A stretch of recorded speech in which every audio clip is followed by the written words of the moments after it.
Minister July Moyo, our chairperson of the, who is in charge of that cabinet committee on the disaster, cyclone disaster. We have got about 344 missing.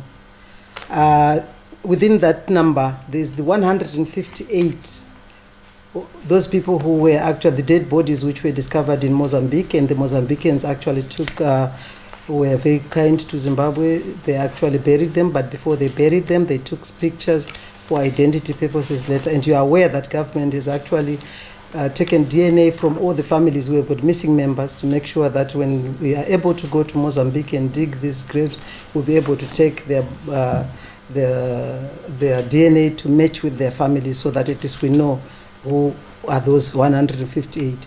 That means if you subtract 150, there's still a number still missing. So I hope the hygiene kits is all about cleanliness. It can be sanitary pads, it can be anything to make sure that you are clean, to make sure you are drinking good water. You know, waterborne diseases are something which are very, very serious to the health of our people, and we are very concerned about that. That's why our people are being given those hygiene kits. Buckets to just make sure, with lids, to make sure they keep their water clean. In the other, let me just tackle the other one, which also was from, is it SABC? Yes, okay, thank you. I'm not sure when you say there are companies who have donated whether blankets or anything, who have not actually seen them being distributed, because the system is very clear and transparent.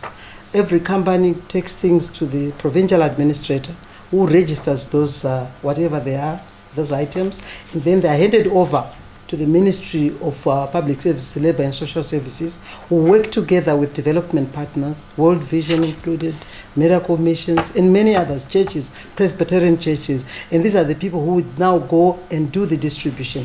And companies who actually want to take their whether it's 30 tonners or 20 tonners, they are actually allowed to go into the area, into the Chimanimani or Chipinge, and actually hand the donations themselves. And that has been happening. We have actually, right now we are very happy because now all the roads now are passable.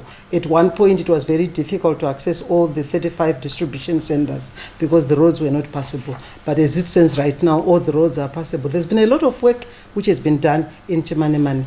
At one time, more than 13 bridges were destroyed in a distance of about 80 kilometers.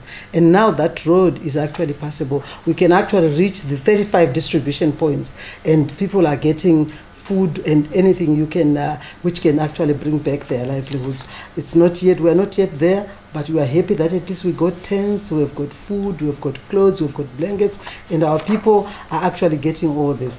Yes, there has been 2 or 3 cases we've read in the paper, and they are being dealt with.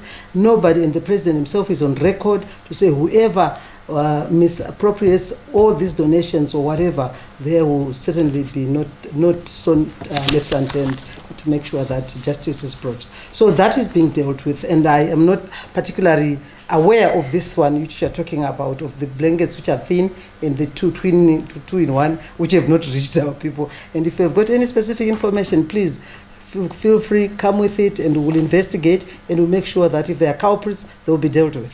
I thank you. Now I want, thank you. Now I want to turn to, the next question was